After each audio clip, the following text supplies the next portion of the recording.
Hey ChemStars, this is Mrs. Vandelay bringing another ChemStar video. We are still in chapter 16. It was about reaction energy, and we learned a little bit about that last section where we learned about the difference between temperature and heat.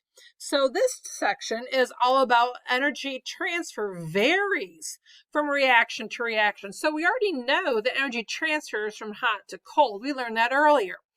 But in that example of that really hot piece of brass, here, let me show you that. So here's my pictures again. So if I heat up that piece of brass and I put it into the cold water, will it always go up by the same amount? Well, what do you think? Yes or no? Well, what would have to be the same for it to have the same amount of energy transfer? Probably the same piece of brass that has the same maybe mass or something. And what else? What if I only put it in the Bunsen burner for like 1 minute and it didn't get up to 700 degrees or so? Do you think I'd still have the same change in temperature? The answer is, well, no. So the energy transfer will vary from reaction to reaction, just like it says here. So we're going to learn what kind of things will it depend on, okay? So we're going to perform heat calculations using specific heats of different materials. And we're going to learn again about heat and something called specific heat. So we're actually going to watch Bill Nye. So hang on.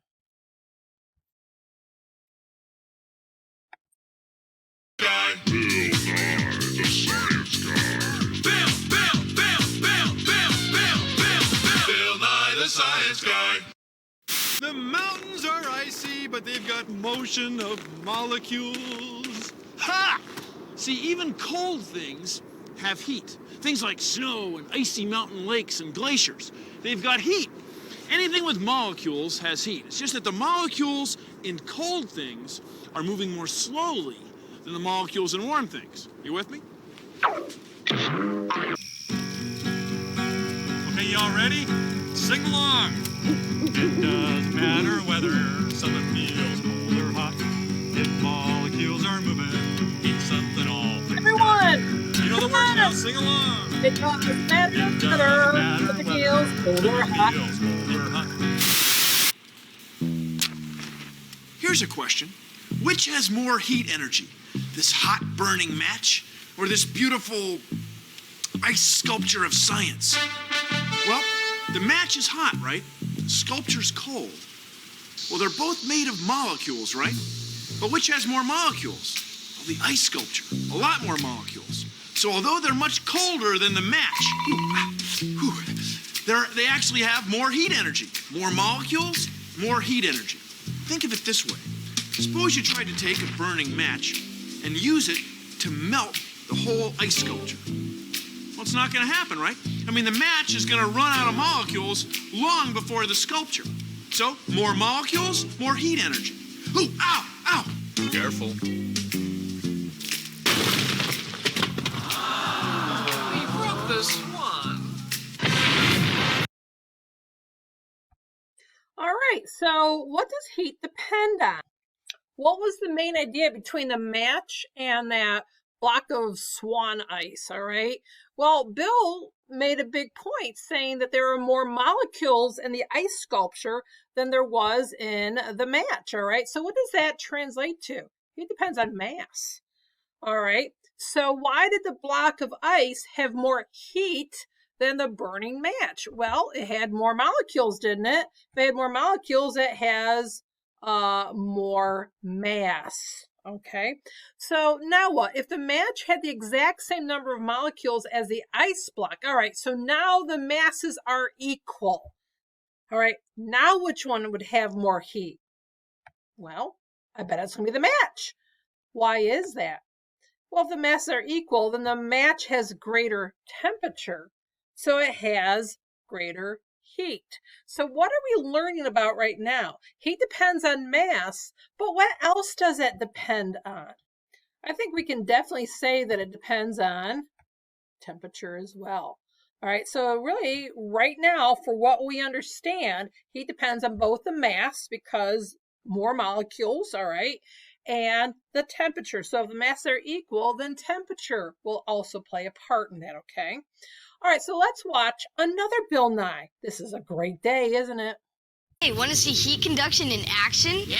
Well, get a bowl of hot water, stick a pat of butter on a metal knife, a plastic knife, and a popsicle stick. Then put a sugar cube on top. Heat energy is conducted up to melt the butter. Watch to see which sugar cube falls off first. The butter will melt off the one that is the best heat conductor. See? Well, what are you waiting for? Try it. Sweaty. He's a guy. He's big sweaty guy. Hi, I'm Big Sweaty Guy. Some people wonder how I got my name. It's really quite simple, you see. I'm big. I have more size or mass. Some people say I have a nice mass. But I have to work harder to move this mass around. This extra energy makes me hot. Hot! All right, so, hey, we saw the big, hot, sweaty guy again, right? So again, what did the big, hot, sweaty guy say? If he has more mass, he has more heat. All right, takes more energy to move that mass. But what else did we learn at the beginning with the glass of water and the plastic spoon, the wooden spoon, the metal spoon? All right, so why did the metal spoon melt the butter quickest? All right, why the butter, the sugar cube fall off of it first? Well, it conducts the heat better. All right, so that brings into, well, what is heat capacity? The heat capacity is the amount of heat to be supplied to a given mass of material to produce a unit change in temperature. So heat capacity depends on two things. What that material is, all right? So that's why the metal spoon conducted heat better than the plastic and the wooden spoon. And I wrote how much stuff. All right, what do I mean by how much stuff? What's the mass? Okay, what's the mass? So now what? There is something else that we need to talk about. And that's actually going to be called specific heat. So hang on. So actually, before we go on, I did want to include this little paragraph here. So this is another idea about what heat capacity is all about. So if a swimming pool and a wading pool are both full of water, so it's the same stuff, same material, all right, and it's at the same temperature, we're subjected to the same input of heat energy. So maybe they're both sitting out in the sun, okay? The wading pool would rise in temperature more quickly than the swimming pool. Why is that? Because of its larger what? Its larger mass. The swimming pool of water has a larger heat capacity than the wading pool. What does that mean? That the heat capacity, that larger mass of water can absorb more energy before it changes temperature. All right, so heat capacity is the amount of heat supplied to a given mass material to produce a unit change in temperature. So in this case of heat capacity, I am not holding mass constant, just like the idea of a swimming pool and a wading pool. All right, so now what? So there's something called specific heat. Is the amount of heat it takes to raise the temperature of what? 1 gram. Now we are holding mass constant, okay, of a substance by 1 degree Celsius. So if I have 1 gram of, let's say, copper and 1 gram of lead, I just made those two up. All right, how much heat will it take to raise the copper 1 degree temperature and the lead 1 degree temperature, right? So we're holding mass the same, okay? So what's the relationship between specific heat and heat capacity? Well, heat capacity depends on the mass and what is the makeup of the substance, and specific heat is a defined amount of substance. So you can then compare to the same masses if they are different objects, all right? By the way, I want to look at the unit of specific heat. Let me just throw this over here. Well, I guess it fits there.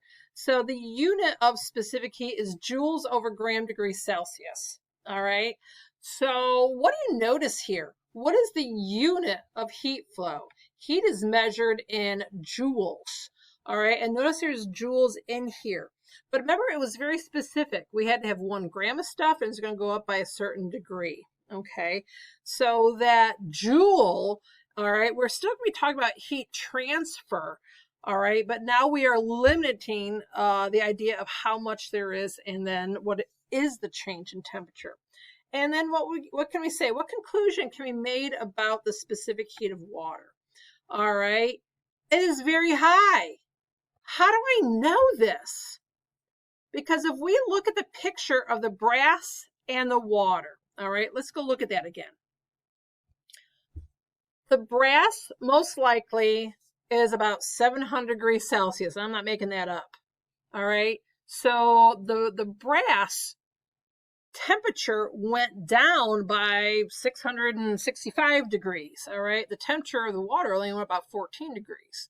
All right. There's probably more mass of water in this than the brass, but I really don't know that. But the idea is that the water did not go up by very much. Okay, the brass went down by a lot. Okay, so the fact that the water did not change temperature by much tells me it has a high specific heat of energy. It takes a lot of energy before 1 gram of water goes up 1 degree Celsius. So it takes a whole lot more energy if there's about 100 grams of water in there. I can't really tell. But if I have 100 grams of water, it's going to require a lot of energy for it to go up 14 degrees. Okay, it has a high heat capacity. All right, so it's very high. Go back and look at the picture. Did that? The brass is probably very, very, very hot. Again, not sure, but I'm guessing the 700s, maybe even more. But the water only went up 14 degrees, meaning it requires a lot of energy before that water goes up 1 degree. Okay, so what can be concluded about the wooden spoon, the plastic spoon, and the metal spoon? All right, I wrote metals have a lower specific heat, it conducts better. So that's important. The better conducts, the lower the specific heat, meaning it doesn't take a whole lot of energy for that metal to go up 1 degree. All right, so what material has a very large specific heat? Water. All right, what materials have very low specific heat? Metals, and everything else is in between. Water is actually one of the highest of all things. All right, at least most common things, has the largest specific heat. All right, I'm on the next page. So it says, read the passage below to better understand this idea of heat. All right, so we got some pictures. It says, just as it takes a lot of heat to raise the temperature of water, water also releases a lot of heat as it cools. Remember that. We'll be talking about that in a later section. Water in lakes and oceans absorb heat from the air in hot days and releases it back in the air on cool days. This property of water is responsible for moderate climates and coastal areas. That's really important.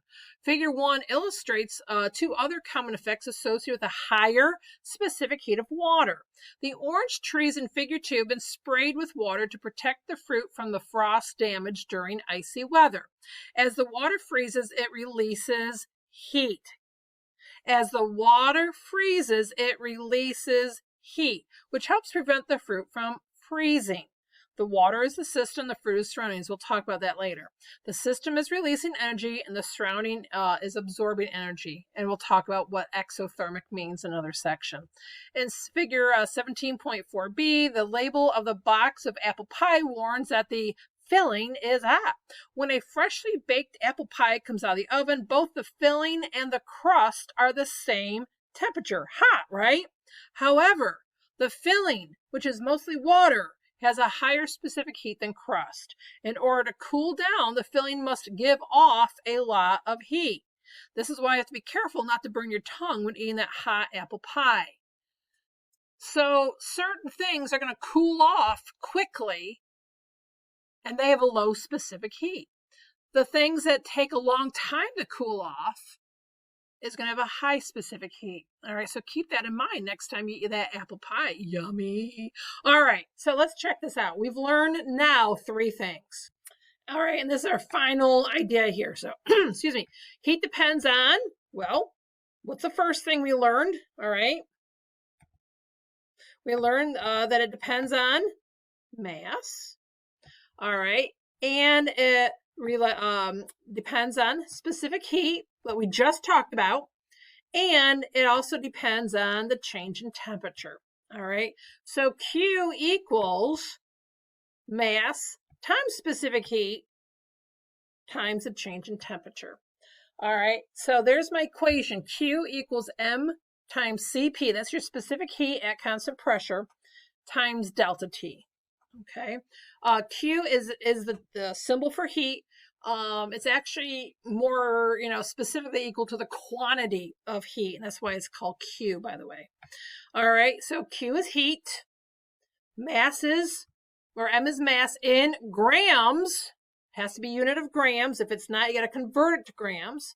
Cp is their specific heat at constant pressure. All right. And so there's the unit again we just learned about. And then this delta T. What does delta mean? Delta means change in temperature. And if we're talking about change in temperature, we're talking about what? All right. So delta is always final minus initial. Always.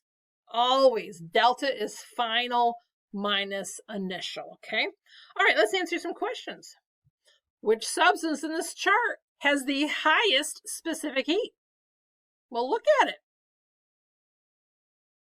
Yeah, the answer is water. Why is this important? Well, hang on for a second. Let's look. So here's water. Then we have alcohol and ice and steam and chloroform. And okay, that's kind of unusual. All right. And then we have, look at the bottom four: aluminum, iron, silver, mercury. What do we notice about these last four things? They're all what? They're all metals. So maybe you want to write down something. These last four are metals. And what do we know about metals? They conduct heat very well. All right. What do we know at the top of the list? Are these going to conduct heat? Not nearly as well as the bottom. All right. So these are your least conductive. You know what we call those? We call those insulators. And then down here, we call these conductors. All right. So why is water so important to have high specific heat? That thing about, the oranges is kind of, they mentioned something pretty important. All right. So what was that? All right. Well, why is it important? I'm going to throw this up here. Weather is one thing, and global warming is in your climate. All right. So I'm going to give you a little bit of a geography lesson here. I am from New York. I don't know if you can tell that. I think I've lost my accent over the years. Okay. But I'm actually from Rochester, New York. Okay. And here's Rochester.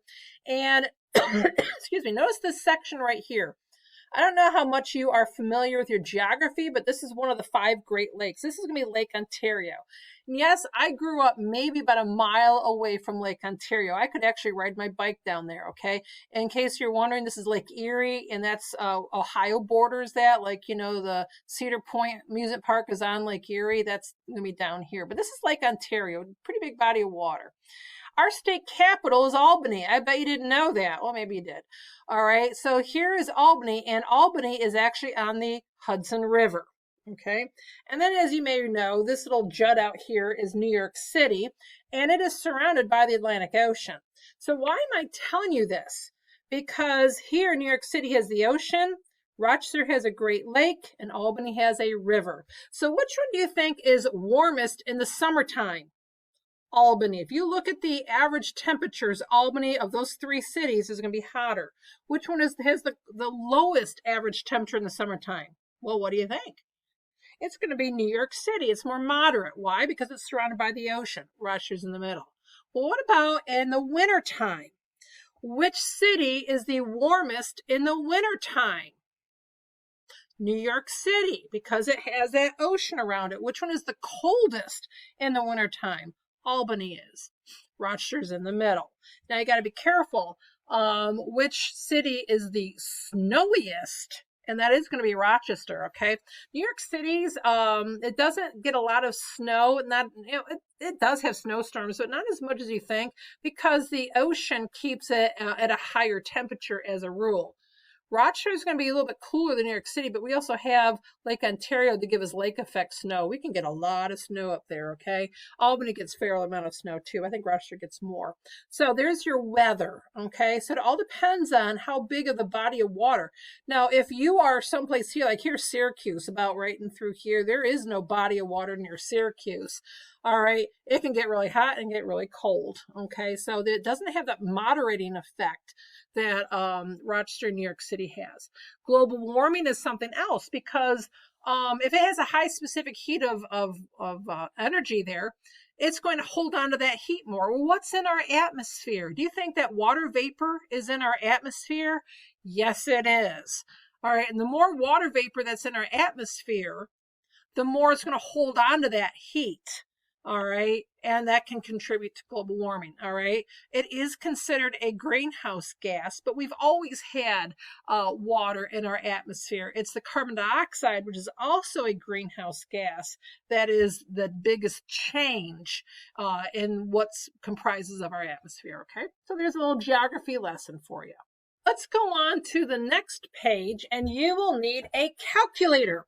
So if you need to pause this, go grab your calculator and then come back. All right, so we'll see you soon. All right, welcome back. Hopefully you all have your calculator now. So we're going to practice this. So we learned, all right, about Q equals MC delta T. And we're going to be using that equation this whole time. So Q equals MC delta T. So what's the question? That's always good. It's not Q. The temperature of a 95.4 what? Grams. All right, piece of copper increases from 25 degrees to 48 when the copper absorbs, that's a big word, 849 joules of heat. Well, what's the specific heat of copper? So what do I know right now? Do I know Q? Well, yes, I do. Q is that 849 joules. Do I know the mass? Yes, I do. It's 98.5 grams. Do I know the specific heat? No, I don't. They're asking me to solve for that. Do I know the delta T? Do you remember what I'd said earlier about delta T? It's always final minus initial. What's my last temperature? Isn't it 48? What's my initial temperature? 25. All right, so now what? I need to solve for what? CP, right? So what is CP equal to? What am I going to make that equal to? Well, I need to do what? I'm going to need to take 849 and divide it by the grams, and I'm going to divide it by delta T. Hey, folks, what's 48 minus 25? I hope you got 23. And so now what? Get out your calculator. What is 849 divided by 98.5 divided by 23? And I got, what do you think I got? Let's find out. Whoop, sorry. Control R. All right, so I got this. Now what are my units? Did anything cancel out? Nope, nothing canceled out. So that is my unit there. Okay, why don't you go ahead and solve for number 2 all by yourself? You don't need me. You got this. Okay, pause this, work on it, and come back when you're ready.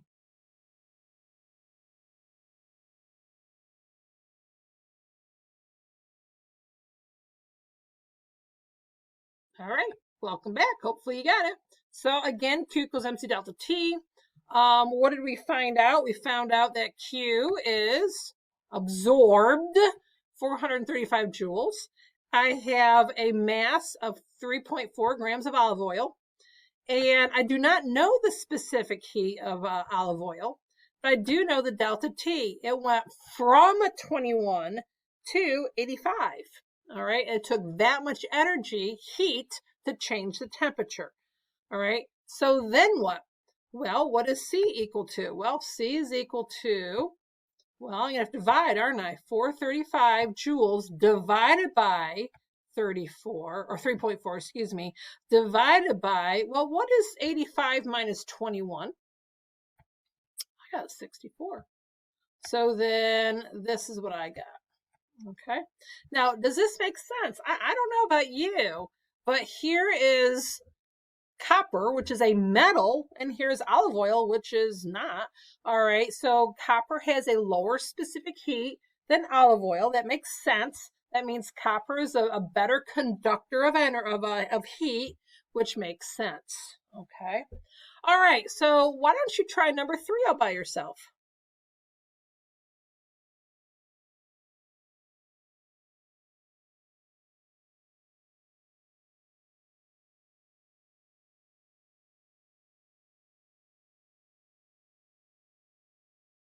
All right, hopefully you got it. So here's my equation, but what are they asking for this time? How much heat is required? All right, so Q equals MC delta T. What's my mass? 250 grams. What's C? Mrs. Vandal, I don't know. It's not there. Well, yes, it is. Go to the next, or go to the prior page. Here it is. Here's mercury. Okay, it's 0.14 what? Joules per gram degree Celsius. Now, you could have used this, but I gave you joules, or I want it in joules, I guess, versus calories. But if you use 0.033, your units would be calories, not joules. Okay, so let's go back. So here's the 0.14, and I use the joules times grams degree Celsius, and then what? It just went up by 52 degrees. All right, I don't know what my beginning, I don't know what my ending temperature is. I just know that the difference is 52 degrees. And when you do the math, that's what you get. Oops, Q equals that many joules. Okay. All right, very good. Let's go on. Okie dokies, why don't you do this one on your own? Come back when you're done.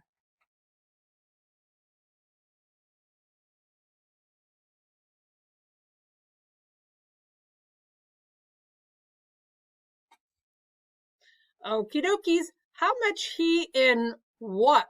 Oh, now we need calories, all right, is required to raise the 510 piece of iron from 10 degrees to 50 degrees. Let's check this out.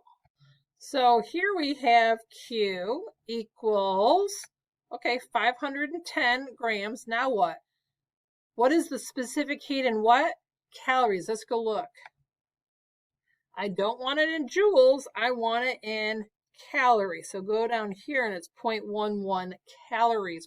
All right, so 0.11 calorie per gram degree Celsius. And then what? It's 40 degrees, right? 50 minus 10 is 40. So when I do the math, I found that Q is equal to 2,244 calories. I just want to show you something. I forgot to do that earlier. Let's see here. Let's use red. So look what happens. Grams canceled. See that? Degrees Celsius canceled. And what's my only unit left? Calorie. And there you go. Okay. And now what? How many sig figs? I haven't been talking sig figs, have I? All right. I think I'm off in my sig figs over here. Here I have 2 sig figs. Here I have infinite, but here I only have 1 sig fig. Why? Because 10 and 50, when I subtract, only has 1 sig fig. So I round this to 1 sig fig. I'm guessing this ought to be 1,800 joules, because this has 2 sig figs, this has 4 sig figs, and this is infinite. So fix that for me. All right. Here, I'll just do it real quick. There you go. So I have 2 sig figs. Now, number 5, I think, is a great question. All right. There is so much we can learn in number 5. Okay. So it says a 4-gram sample of glass was heated from 11 to 51, was found to have what? Absorbed 32 joules of heat. What's the specific heat of this type of glass? Go ahead and do this. I know you can do it. It's going to be in the joules. All right, go for it.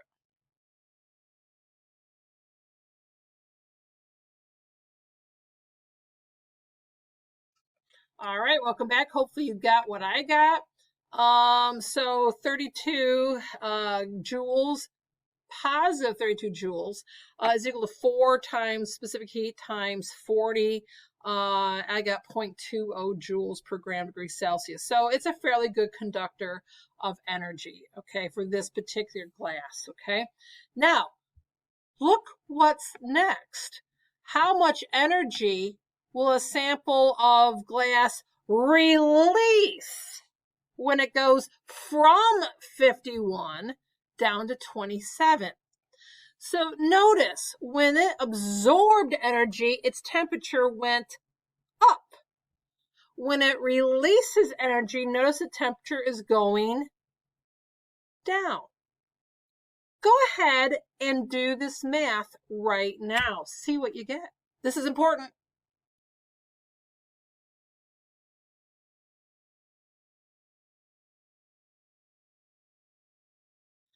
All right, let's see what you did. This is what I did. Q equals MC delta T. Q equals 4 grams times 0.20. Use the specific heat from the problem above. Now look, final minus initial is a negative temperature. So what kind of value is Q going to be? Negative 19.2 joules. So you notice when it is absorbed, Q is positive.